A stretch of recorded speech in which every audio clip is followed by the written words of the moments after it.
Hi friends, இன்றைக்கி நம்ம baby corn capsicum masala எப்படி பண்ணுறதுன்னு தான் பார்க்க போகிறோம். இது சப்பாத்திக்கு ஒரு அருமையான சைடிஷ். இதை ரொம்ப ஈஸியாக 15 நிமிஷத்துலேயே செஞ்சு முடிச்சிடலாம். இப்போது இது செய்ய தேவையான பொருட்கள் என்னென்னு பார்க்கலாம் வாங்க. 2 பெரிய வெங்காயம் எடுத்திருக்கேன். பெரிய வெங்காயத்தை இந்த மாதிரி ஸ்கொயர் ஷேப்பில் கட் பண்ணி வச்சுருக்கேன். ஒரு சின்ன சைஸ் தக்காளி எடுத்திருக்கேன். 1/2 டீஸ்பூன் அளவு இஞ்சி பூண்டு விழுது எடுத்திருக்கேன். 3 சின்ன சைஸ் கேப்சிகமை இந்த மாதிரி மீடியம் பீசஸாக கட் பண்ணி வச்சுருக்கேன். பேபிகார்ன் நான் இந்த மாதிரி கட் பண்ணியிருக்கேன். உங்களுக்கு ரவுண்ட் ஷேப்பில் வேணும்னாலும் அந்த மாதிரி கட் பண்ணிக்கலாம். உங்களுக்கு விருப்பமான ஷேப்பில் நீங்கள் கட் பண்ணி யூஸ் பண்ணிக்கோங்க. 1/2 டீஸ்பூன் அளவு சீரகத்தூள் எடுத்திருக்கேன். 3 டீஸ்பூன் அளவு மல்லித்தூள், 1/2 டீஸ்பூன் அளவு மிளகாய்த்தூள் எடுத்திருக்கேன். இது உங்கள் காரத்துக்கு ஏற்றாப்புல நீங்கள் சேர்த்துக்கோங்க. கரம் மசாலா 1 டீஸ்பூன் அளவு எடுத்திருக்கேன். தாளிக்கிறதுக்காக சோம்பு, பிரியாணி இலை எடுத்திருக்கேன். இப்போது நம்ம எப்படி பண்ணுறதுன்னு பார்த்துடலாம். நான் இன்றைக்கி பட்டர் எடுத்திருக்கேன். பட்டருக்கு பதிலாக நம்ம எண்ணெய் கூட யூஸ் பண்ணிக்கலாம்.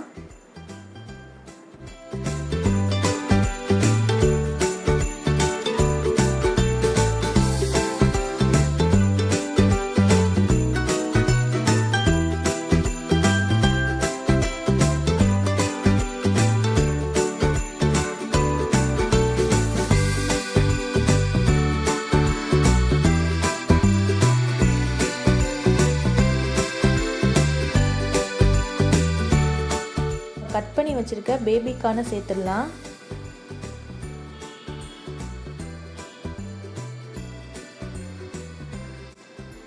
பேபிகார்ன் சேர்த்துட்டு மீடியம் ஃப்ளேமில் வச்சுட்டு நல்லா பொன்னிறமாக வர வரைக்கும் ஸ்லோவாக அதை ஃப்ரை பண்ணிகிட்டே இருங்க.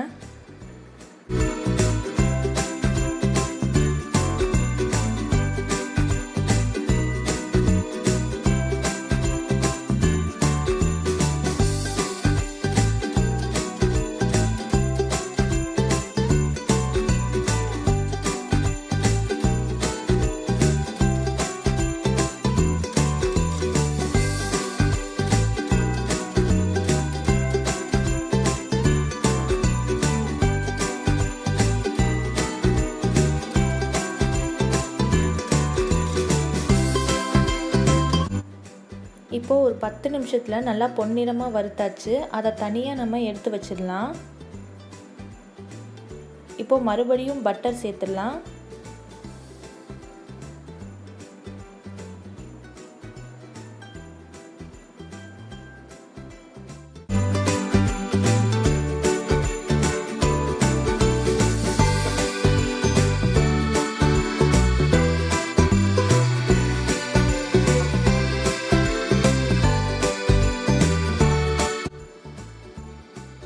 இப்போது நம்ம தாளிக்க வச்சுருக்க சோம்பு, பிரியாணி இலையை சேர்த்துடலாம். சோம்பு வெடிக்கிற வரைக்கும் வெயிட் பண்ணுங்கள். அது வெடித்ததுக்கப்புறம் நம்ம நறுக்கி வச்சுருக்க வெங்காயத்தை சேர்த்துடலாம்.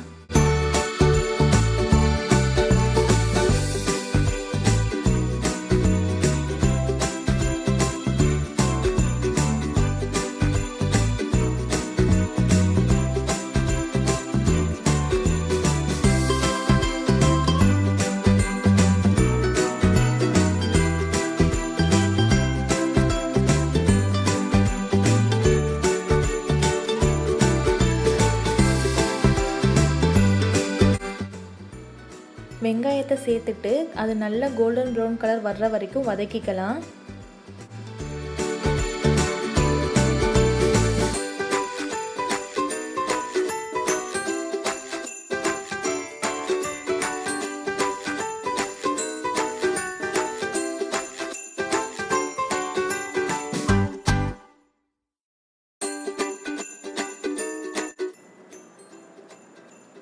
இப்போது இஞ்சி பூண்டு விழுது சேர்த்துடலாம். சேர்த்துட்டு அதோட பச்சை வாசனை போகிற வரைக்கும் அதை வதக்கிக்கலாம்.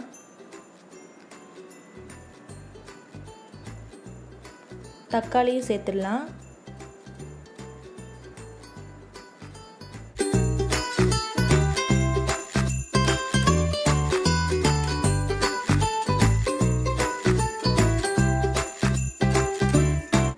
தக்காளி ஈஸியாக வதங்கிறதுக்காக லைட்டாக உப்பு சேர்த்துக்கலாம்.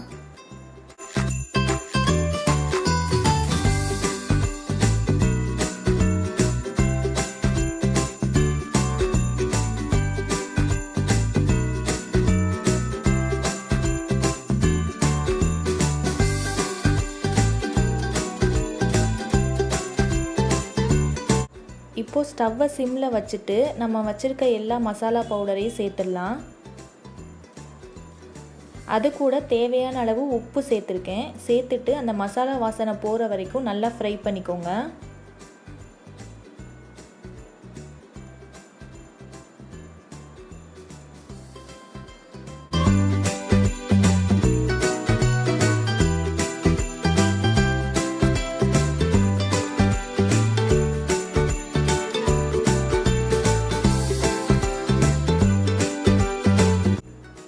இப்போது ஒரு 2 நிமிஷம் நல்லா மசாலா வாசனை போகிற வரைக்கும் இதை ஃப்ரை பண்ணியாச்சு. அதுக்கப்புறம் நம்ம கேப்சிகம் சேர்த்துடலாம்.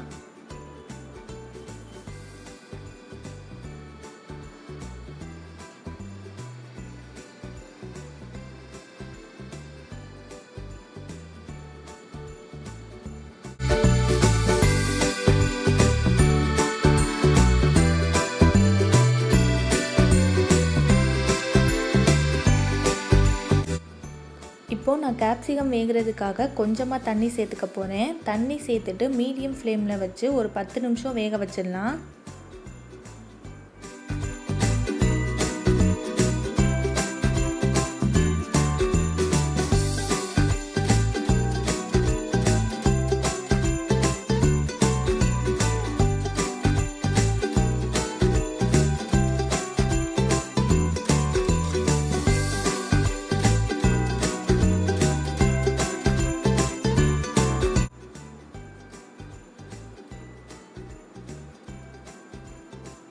இப்போது 10 நிமிஷத்துக்கு அப்புறம் கேப்சிகம் நல்லா வெந்திருக்கு.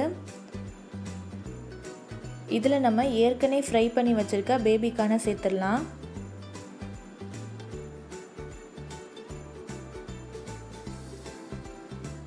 சேர்த்துட்டு நல்லா மசாலா கூட அதை மிக்ஸ் பண்ணி விட்டுக்கோங்க.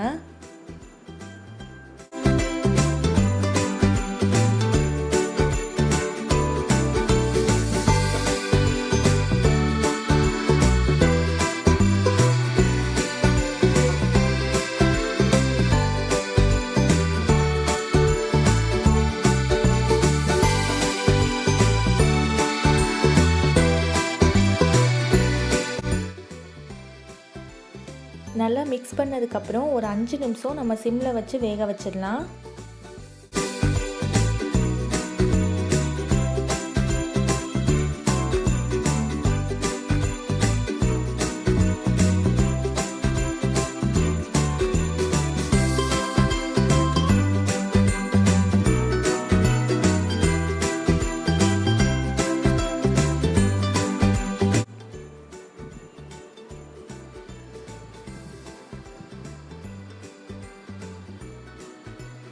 இப்போ 5 நிமிஷத்துக்கு அப்புறம் பேபிகார்ன் கேப்சிகம் மசாலா நம்மளுக்கு சூப்பராக ரெடி ஆயிடுச்சு. இதை சப்பாத்தி கூட வச்சு சாப்பிட்டு பாருங்கள், ரொம்ப டேஸ்ட்டாக இருக்கும்.